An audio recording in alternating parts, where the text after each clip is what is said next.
Saya ngelihat Pak Prabowo, Pak Jokowi itu ingin melompat. Ingin melompat. Mereka berdua tuh berpikir Indonesia ini sumber daya alamnya oke banget. Problem kita di SDM. Ini kita perbaiki, kita akan melewati semuanya.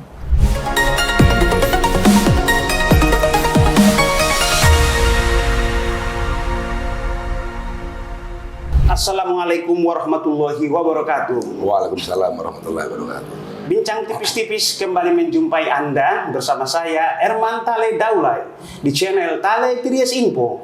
Di channel ini berbagai isu terkini yang menjadi perhatian publik dan narasumber yang kita hadirkan untuk membahas isu tersebut akan kita iris-iris menjadi tipis-tipis.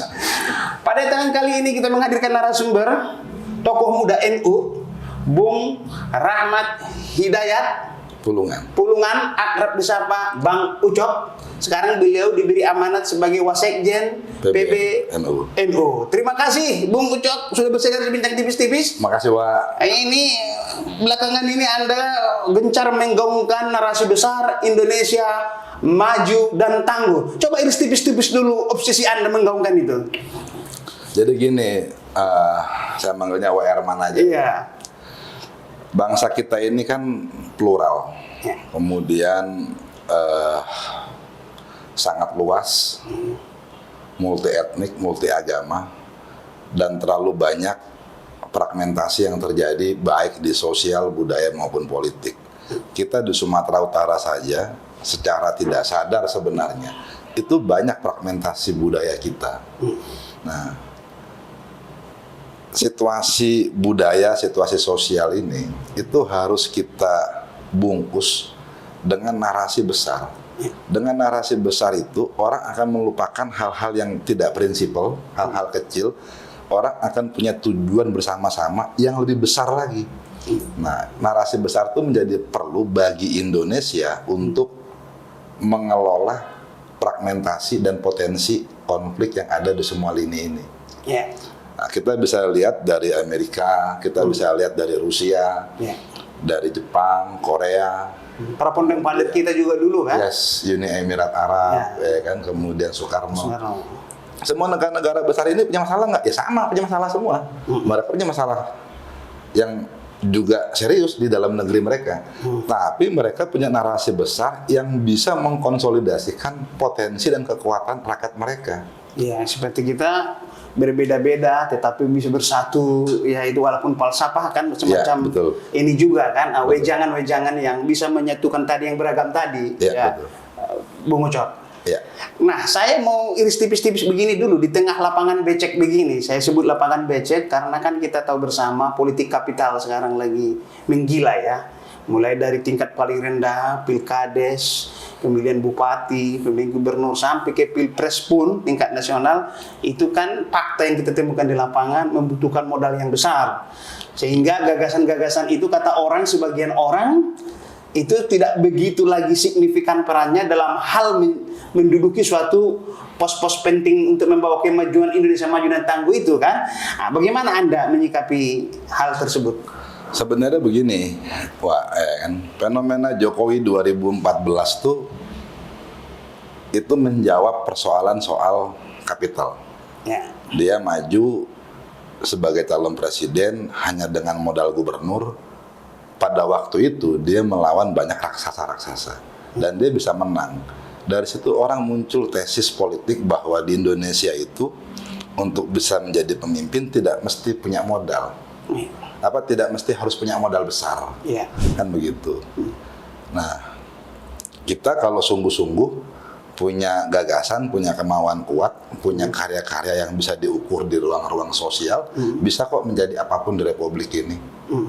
Justru Jokowi itu orang yang berhasil mematahkan semua tesis yang tadi dibilang tadi, Pak. Oh, yang politik kapital tadi harus ada uang menjadi bupati harus sekian puluh miliar, jadi gubernur sekian puluh miliar gitu ya. Jadi, ini termasuk narasi Indonesia maju dan tangguh ini. Saya baca di suatu artikel media, Anda menyebut itu adalah perekat Prabowo dan Jokowi. Coba lebih jelas lagi diutarakan dulu itu. Jadi gini, saya berpikir lebih dalam ya. Pak Jokowi ini selama 9 tahun jadi presiden punya masalah-masalah mendasar nggak sih yang menjadi keresahan publik misalnya? Apakah dia melakukan korupsi? Apakah anak-anaknya atau keluarganya juga terlibat dalam proyek-proyek di pemerintahan? Kan kita lihat tidak. Satu. Kedua, apakah Pak Jokowi melakukan tindakan-tindakan asosial misalnya selama ini ya kan dengan kekuasaan dia? Kita lihat juga tidak. Nah, kalau hari ini kita lihat langkah-langkah politik Pak Jokowi seberani ini di luar nalar kita, ini kan pasti ada sesuatu yang menjadi spirit dia nih, yang menjadi daya dorong dia sehingga dia bisa seberani ini. Nah, saya melihat keberanian Pak Jokowi melawan arus yang tidak lazim ini itu karena didorong dengan gagasan yang sangat kuat di kepala beliau. Itu yang saya lihat. Maju dan tangguh tadi itu. Yes. Itu pijakannya ya. Ya, jadi makanya saya coba membaca selama 3 bulan terakhir itu Pak Jokowi selalu bicara kita perlu pemimpin yang berani. Itu kalau seorang presiden harus menyebut kata kunci ini berkali-kali, berarti kan ada pesan yang sangat penting di balik statement dia itu.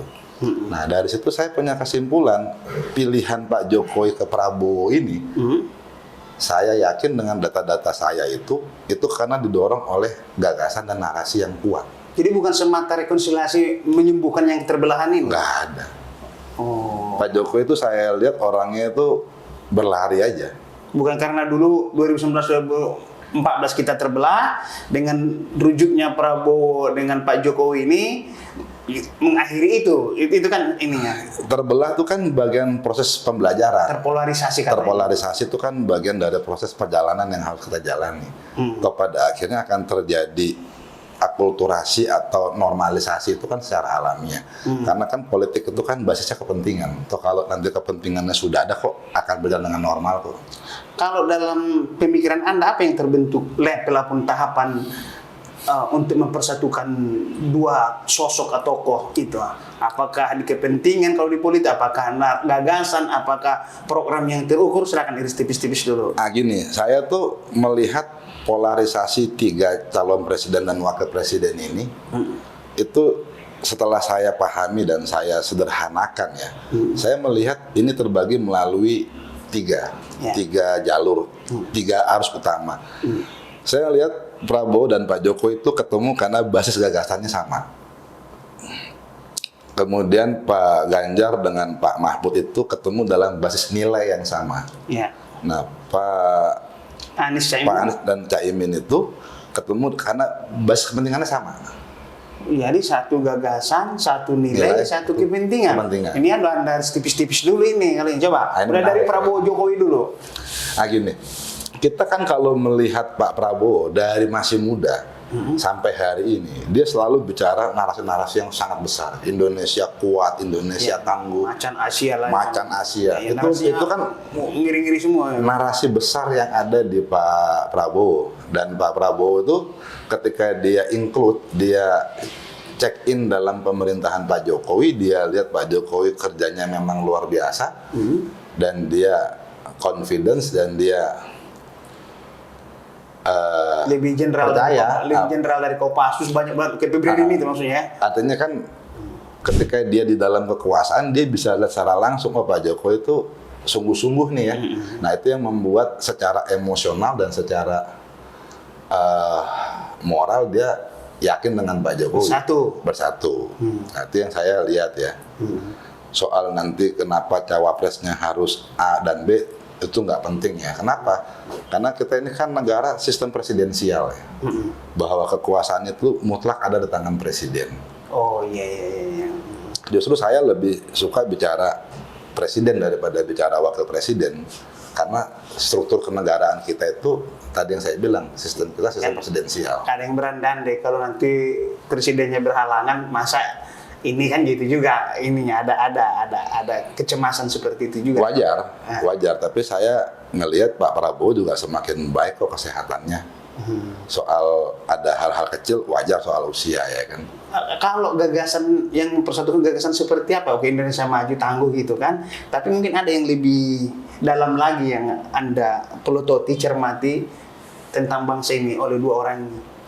Saya ngelihat Pak Prabowo, Pak Jokowi itu ingin melompat. Ingin melompat.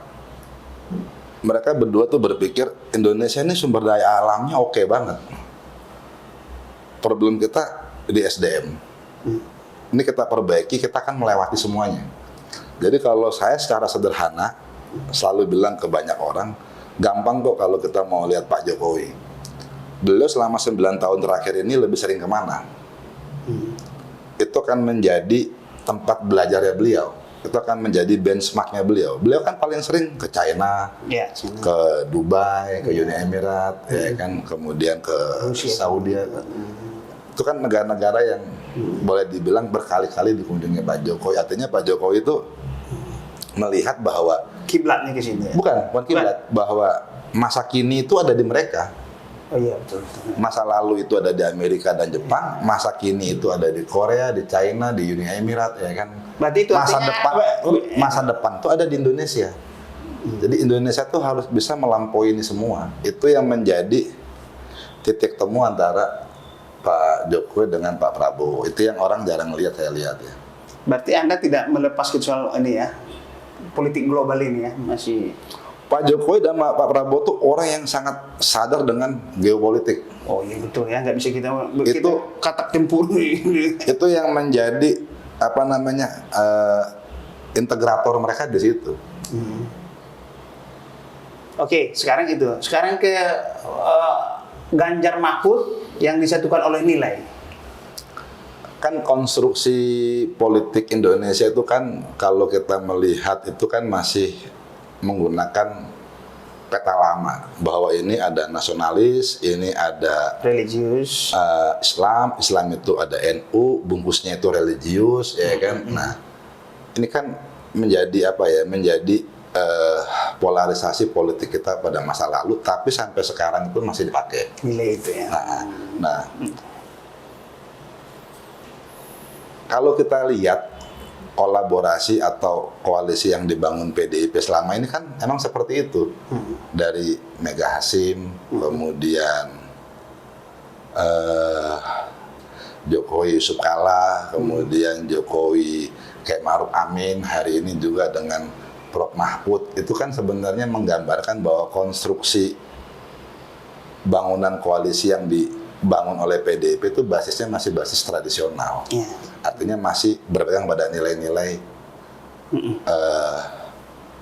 nilai-nilai dasar kenegaraan kita lah. Itu nilai ya. Sekarang Anies Caimin kepentingan, disatukan oleh kepentingan ini. Ya karena kan Pak Anies punya interest mau jadi presiden. Ya butuh perahu. Ya.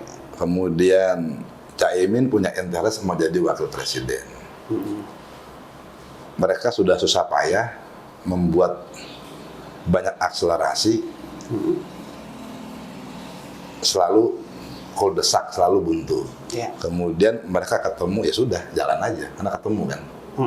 Artinya ada kepentingan yang sama, ibaratnya itu botol ketemu tutupnya lah, itu istilahnya ya kan. Soal gagasannya apa, soal nilainya apa, itu bisa didiskusikan sambil jalan, kan begitu. Ya, tapi tiga pasangan ini saya lihat narasinya semua ini dahsyat semua nih, Bung Ucap. Kembali ke soal Indonesia Maju dan Tangguh ini, Anda secara personal dibebankan ke siapa ini di antara tiga ini? Saya melihat begini, justru kalau situasinya semakin rumit seperti ini, itu yang punya nilai strategis itu Pak Prabowo. Nah itu, jadi gaya Medan kau ya. Karena saya lihat gini, Pak Prabowo dengan kondisi hari ini beliau semakin lentur, kemudian beliau juga punya komunikasi yang baik dengan tokoh-tokoh kunci baik di semua lini.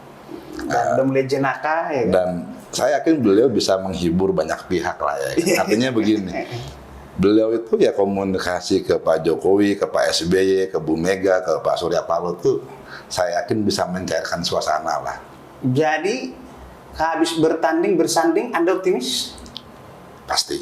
Ini habis bertanding ini kita Pasti. bersanding nanti nih ya. Pasti. Jadi saya ada kekhawatiran yang berlebihan nanti ya. Gini, saya tuh ibaratkan bangsa ini seperti lomba dayung. Oh iya, coba. Jadi kalau ada 100 orang mendayung, itu kan pasti perahu itu jalan cepat. Tapi kalau hanya 55 orang yang mendayung, 45 itu hanya diam saja. Perahu ini jalan, tapi kan lambat. Iya, betul. Analoginya itu. Apalagi kalau 45 ini mengganggu yang 55, malah bisa karam kapal ini di tengah laut kan. Nah, maka saya yakin bahwa apapun yang kita jalani hari ini bagian proses ya mematangkan kondisi bangsa kita. Oke, iris tipis terakhir ini, ada sebagian di kalangan muda kita ini enggan lah, saya tidak menyebut alergi, tapi enggan terjun ke dunia pelatih praktis karena ada ketakutan tadi kapital ini. Jadi mereka yang punya gagasan, jadi enggan bukan alergi ya, gitu kan? Itu.